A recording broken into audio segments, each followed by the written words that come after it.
We'd like to thank our sponsors for this week's drasha, Dr. David Lerner, to mark the anniversary of his bar mitzvah. Mazel tov, David. If I would have known, I would have checked with you for some material to speak about. I'm sure you have some good things, but mazel tov, and you should have many, many fond memories of your bar mitzvah and many good, happy, and healthy years that you can look back on it. And it's also sponsored by Judy and Stuart Rosenthal in honor of their son Jeremy's forthcoming marriage to Samantha Kahn, daughter of Rabbi and Matthew Kahn of Newton, Massachusetts. If I could just say a word of mazel tov to Jeremy and Samantha, you should merit to build a bayis them b'Yisrael, a beautiful home together. And Jeremy, as you've seen from your parents, and so many of us who have the good privilege of knowing them have seen, they, Baruch Hashem, have built a home together, built on so much mutual respect and growth and broadening of each other's horizons, and that beautiful home has shown forth to the broader community and so many friends. And Jeremy and Samantha, the two of you, should merit to build your own beautiful home, and through your marriage together, your own lights should shine forth individually and certainly collectively. Mazel tov. There's a sort of uncomfortable question that comes to many people's minds in these weeks as we lead up to Shavuos, the giving of the Torah.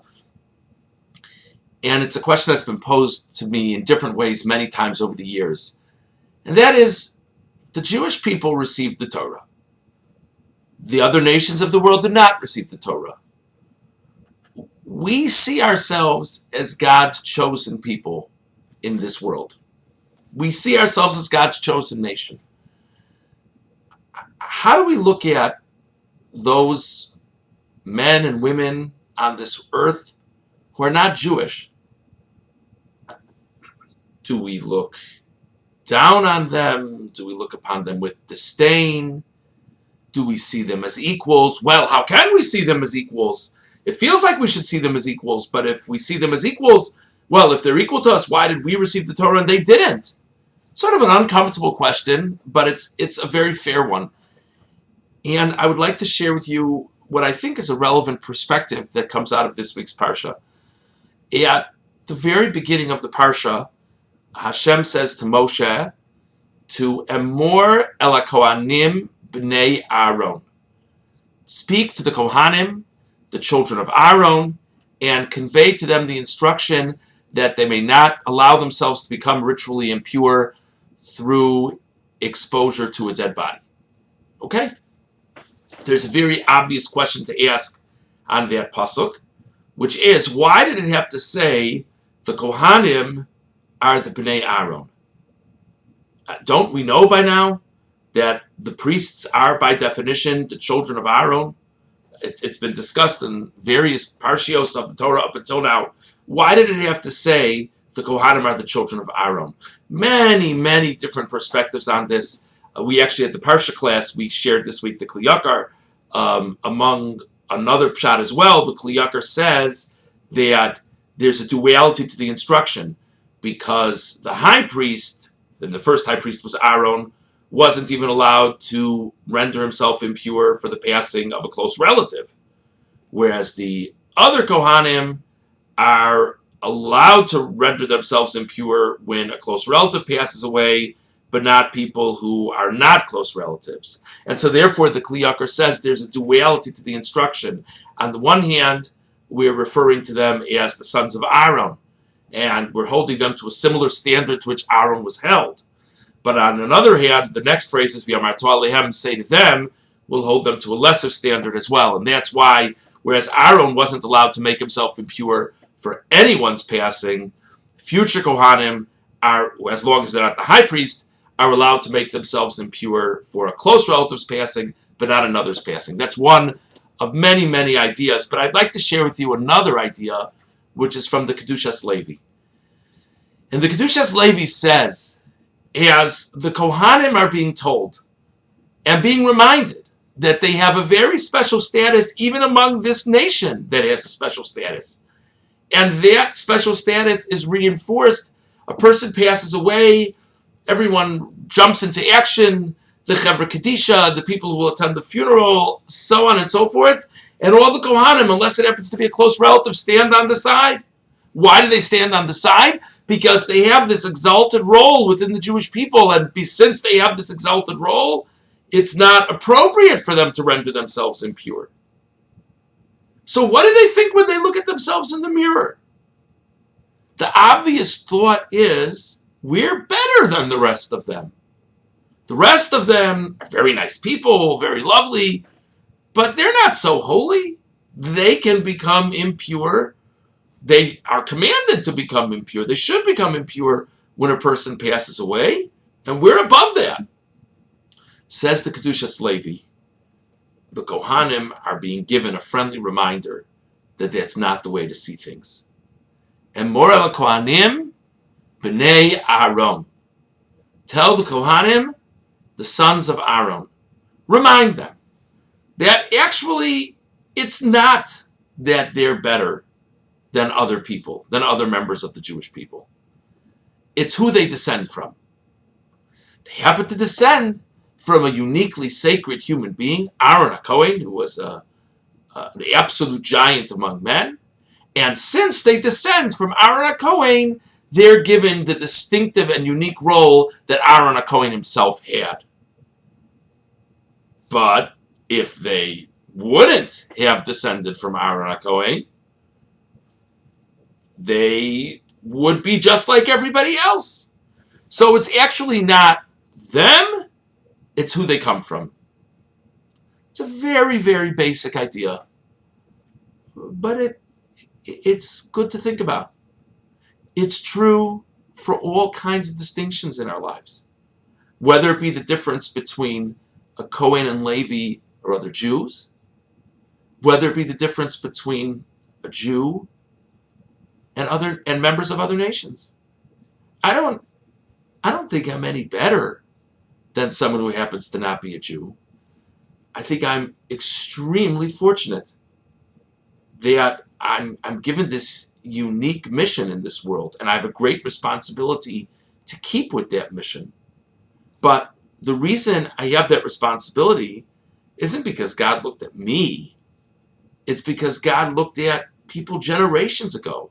Great, great people. And I'm fortunate enough to descend from these people. That's why I have this role. So I have a greater role. I have a more elevated role. But I'm no better than anyone else. I have to do my mission. They have to do their mission. And guess what? If they do their mission better than I do my mission, they'll, in a sense, deserve more reward than I have, because I didn't fulfill my role well. That's an interesting thing to think about. I'd like to take the idea further in another set of psukim in this week's Parsha. Around the middle of the Parsha, the Torah introduces us to the Moadim, the special Yom Tovim through the year, the special holidays. And the first example of a special holiday is not Pesach, it's not Rosh Hashanah, it's Shabbos. And that, of course, is very strange because Shabbos is a weekly day. We don't necessarily think of Shabbos as a moed, as a holiday. And then, by the way, after it introduces Shabbos, then the next verse says, these are the holidays of God, implying that Shabbos wasn't really a regular holiday, it was something else. So the question is obvious. Why should we have a concept of the day of Shabbos introduced within the context of the broader context of introducing Yom Tovim? So Rashi discusses this, and Rashi cites a medrash that says as follows: L'amedcha, this teaches you, shekol hamchalas hamuados malin alav ki luchilas hashabasos. If a person desecrates the holidays, we view them in heaven as if they desecrated the Shabbos. Chol hamakayim hasamuados, and a person who fulfills the Yom Tovim, malin alav ki lukiyim hashabasos. We view him as if he observed the Shabbos, as if he fulfilled the Shabbos. That's what Rashi brings down. Mefarshim say all kinds of things on this. So I'd like to just share with you what Rav Yaakov Kamenetsky says. Rav Yaakov Kamenetsky says the Torah is teaching us a lesson, that we have beautiful holidays during our year, but all of those holidays have the meaning and importance that they have because of Shabbos. So before we talk about the holidays, we have to remind ourselves of the sanctity of Shabbos. What is that about? What's the point of that? And I think what he means is as follows. Why do we celebrate the different holidays on our calendar? Shavuos is coming up. Why do we celebrate Shavuos? Well, Shavuos is the day that the Jewish people were given the Torah. It's a great moment in the Jewish calendar. Wonderful. What's the deeper meaning? Is there a deeper meaning to it being a great moment? Is it just something that we should sit back and say, wow, that was great? Or is there something more? Well, when I think about Shabbos, Shabbos is the fundamental recognition that God created the world. If I view Shavuos through a set of eyes that has already looked upon Shabbos, then the giving of the Torah and the holiday of Shavuos are more than a very nice moment to look back on. It's a moment to think about what God brought into our lives. If I don't recognize the fact that God created the world, so it's just a nice thing that happened. If I do recognize the fact that God created the world, it's something that God did for the Jewish people, and I'm part of the Jewish people. And that means the same way that God gifted Klal Yisrael with this Torah, God is interested in imbuing me with the sanctity of the Torah as well. And in a sense, this fits back into the broader message. How do I connect myself to the Jewish people? Not just people in this world who happen to be Jews. That's wonderful. But to the legacy of the Jewish people, to the history of the Jewish people. The way I should connect myself to that history is to see everything that occurred to Klal Yisrael through the prism not of what happened in our national history, but what God brought to us through our national history. And the more I think about what God brought to us, the more I understand God's love for me and what God can do for me and wants to do for me in some smaller sense. And that fits back to our original point, that I feel so very fortunate to be a Jew. But it doesn't make me better than other people. It just makes me more fortunate. Because the fact that God chose us was because of the greatness of the people from whom we come. And every time I look back on a remarkable episode in Jewish history, I have to see myself as part of that legacy. And since I come from those people and from those generations, then I'm included in the great blessings that God brings upon that generation, that nation.